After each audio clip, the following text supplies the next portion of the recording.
This was Beryl when she was going through topical steroid withdrawal, also known as TSW. She shared these pictures with me, and as you can see, she's completely red and inflamed. Not fun, right? So she decided to try no moisture treatment, also known as NMT. Now let's see what she looks like after 3 months of no moisture treatment. Here's Beryl, here's her son, and here's someone on their phone, but the key focus here is Beryl's skin. As you can see, perfect skin. This is Un, or rather Un's arm. And so this is what her arm looked like basically when she first started no moisture treatment. Let's fast forward 3 months, and this is what her arm looked like then. As you can see, healing is happening. So Un stopped taking photos of her arm at this point, but let's fast forward 2 years to today, and this is what her arm looks like now. Completely healthy skin. So I asked Un how long it took her for her arm to become fully healed like this, and she said it took about 1.5 to 2 years, but she only stuck to the no moisture treatment guidelines for about 5 months. Lastly, this is Brendan. So this image is him at the start of his topical steroid withdrawal journey. As you can see, full body TSW. This picture is of him after 4 months of no moisture treatment. So 4 months of going through topical steroid withdrawal and doing no moisture treatment, he's running marathons. Now after this, he did go through flare-ups every once in a while, so his TSW journey did not end there. If you're interested, you can read more about his story at healingtsw.com. He's even written a book about his TSW journey, so feel free to check that out. These 3 people are just a few out of many people who have healed their skin through no moisture treatment. So in this video, I'm going to share with you exactly how to do no moisture treatment so you can decide if it's something that you want to try yourself. All right, let's get into the video. Hello everyone, my name is Larry. Welcome to another Fighting Eczema video. The no moisture treatment protocol was developed by Dr. Kenji Sato. So he is a medical doctor who practices in Japan, and he's been treating patients with topical steroid withdrawal since 1994. Something that always surprises me is that even though Dr. Sato has been treating patients with topical steroid withdrawal since the 1990s, a lot of healthcare providers in the Western world don't even know what topical steroid withdrawal is. Kind of crazy, right? But anyways, in this video guide, I'm going to be sharing with you exactly the protocol that Dr. Sato uses. Now, I also want to give a huge shout out to Ms. Tokuko, who is a no moisture treatment advocate and someone who is also a direct patient of Dr. Sato. So she's done an excellent job getting the no moisture treatment protocol translated into English so that you and I can understand it. Tokuko's story is that she used steroid creams for about 52 years before she decided to do topical steroid withdrawal, and so under direct supervision of Dr. Sato, she went through the no moisture treatment protocol, and after 3 months, she was fully healed, similar to the people in the intro of this video. Through these experiences, we can really see how effective no moisture treatment can be. If you want to read more about Ms. Tokuko's journey, you can check out her website, which I will link in the description below. The general idea behind no moisture treatment is exactly what it says, avoiding moisture. This includes both externally, like showering or applying moisturizers, as well as internally, like drinking too much fluids. This protocol also gives great lifestyle advice, which I will go through in this guide. However, before we get into the specifics, I really want you to understand the 4 stages of topical steroid withdrawal. The first stage is the inflammation stage. So this is where your skin will be very inflamed, right? It'll be red and hot. The second stage is the oozing stage, in which you'll find nasty ooze coming from your skin. In my opinion, this is the worst stage, and I wouldn't wish it on my worst enemy. Once you get through that, you get to the flaking stage. So this is the stage where your skin starts to dry up and you'll be flaking a lot. It's also not fun, but it's a sign that you're getting near the end of your healing journey.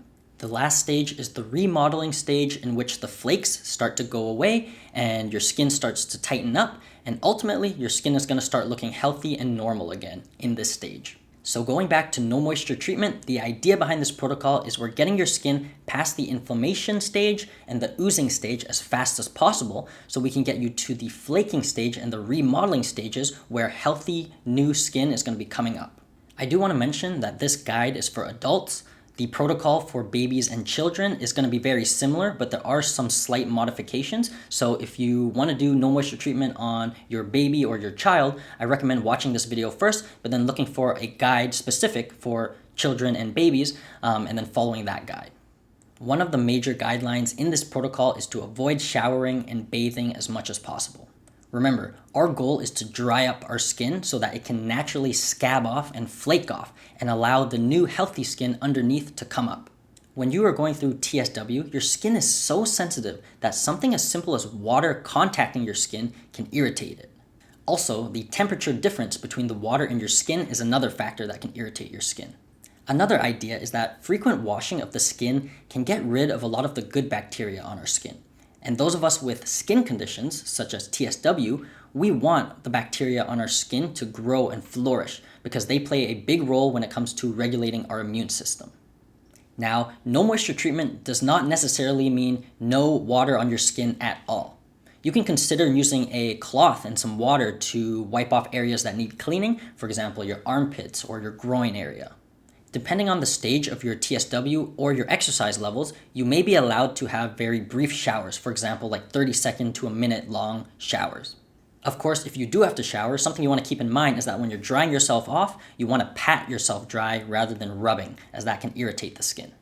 At Dr. Sato's hospital in Japan, where he works with TSW patients, he allows his patients to shower every 3 to 4 days, but only after they reach a certain point in their no moisture treatment journey, right? And this is usually after about a month when they start to get past the inflammation and the oozing stages.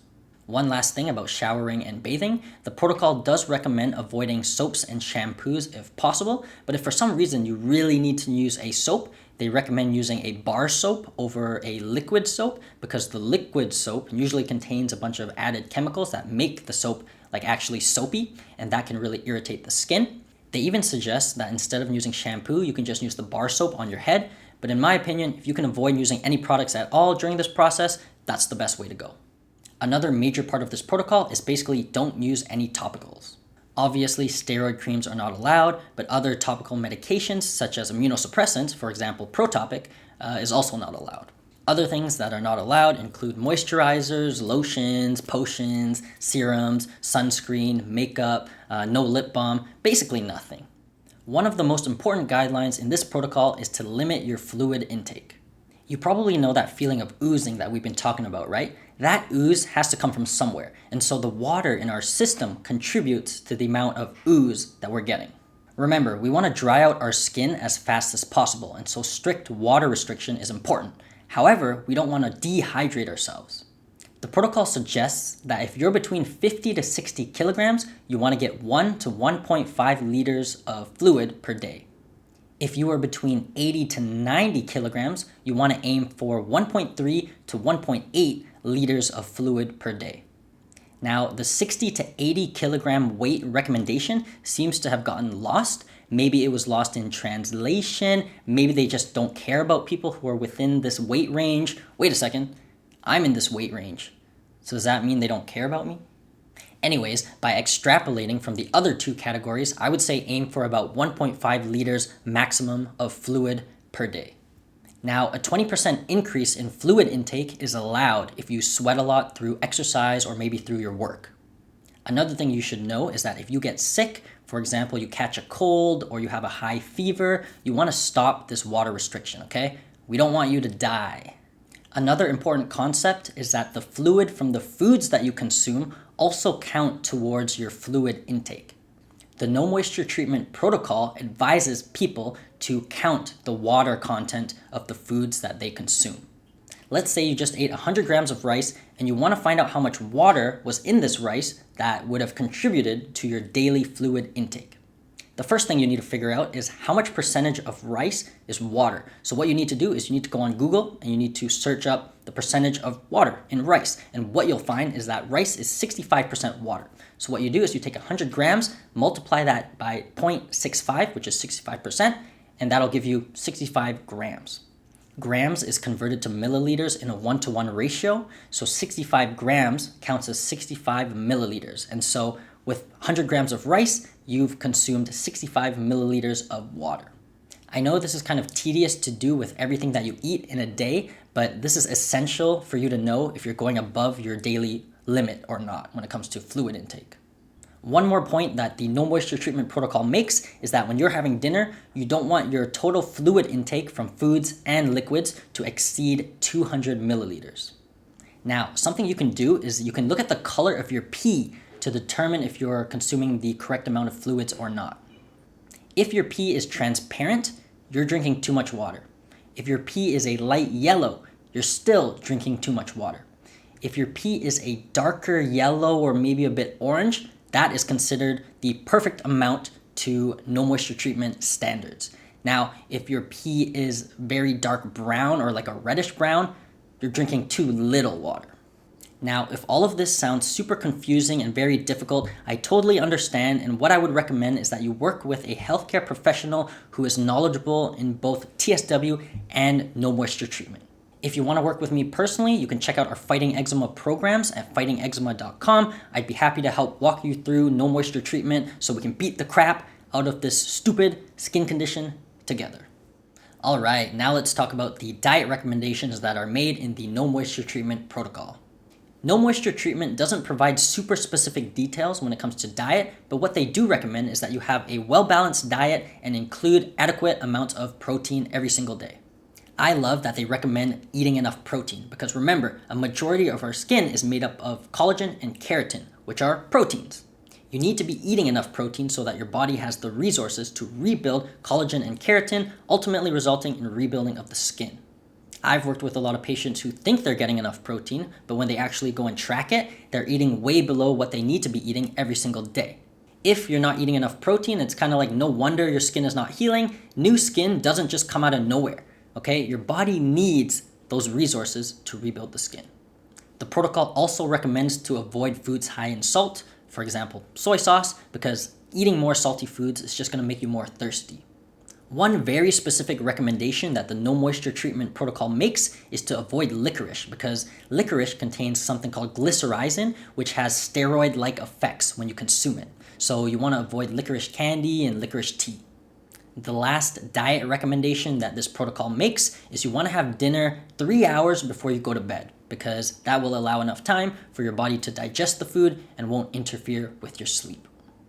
Before we move on to the next category, I'm going to kindly ask you to press the like button if you're finding this video helpful, as it'll allow this video to spread to other TSW sufferers who might benefit from no moisture treatment. Thank you very much. Moving on to exercise. Now, the no moisture treatment protocol recommends that you get at least 1 hour of exercise every single day. And I love this recommendation because usually I recommend half an hour of exercise every single day. So 1 hour, it's even better. The exercises you choose don't really matter as long as you enjoy them. You can do walking, jogging, strength training, whatever it is you want to do, go for it. Ideally, you want to be doing enough exercise that you start to break a sweat, but you don't want to be sweating too much if that irritates your skin. Exercise not only filters your lymphatic system to regulate your immune system, it also helps improve your mood, which is very important when it comes to the realm of TSW. Now remember, even if you sweat during your exercising, you don't want to take a shower or bathe if you can avoid it, okay? So what you can do, again, just take a cloth, take some water, wipe the areas that need cleaning. Briefly, I want to go over what they mention about clothing. So what the protocol says is that tight clothing can act as a moisturizer, right? Because it can trap in moisture on top of your skin. You want to wear loose clothing as much as possible, okay? Even something as simple as tucking your shirt in, that tucked in shirt can act as a moisturizer. Avoid wearing too many layers. The same idea goes for when you're sleeping, right? Avoid having too many blankets on top of you. Similarly, stay away from bandages and gauzes, but if you're bleeding, you gotta do what you gotta do, right? If you're in the oozing stages, don't wrap or cover the ooze, just allow it to naturally air dry. My tip for you is that if you're home alone, just walk around naked. I mean, what the heck? Even if there are people around, you can walk around naked, right? It doesn't matter. Wait, maybe that's a bad idea. Yeah, I'm sorry, I take that back. But what I'm trying to say is be mindful of your clothing. When it comes to sleep, the no moisture treatment protocol suggests that you should be asleep between the hours of 10 p.m. to 2 a.m. as this is when growth hormone is most produced, which results in healing of the skin. So they suggest that you go to sleep between 9 and 9:30 so that you can actually be asleep between 10 p.m. and 2 a.m. In general, this is good advice, but in reality, growth hormone is actually released in the early hours of sleep, right? So it doesn't have to be specifically between 10 p.m. and 2 a.m. Growth hormone will be released anytime in the early hours of sleep.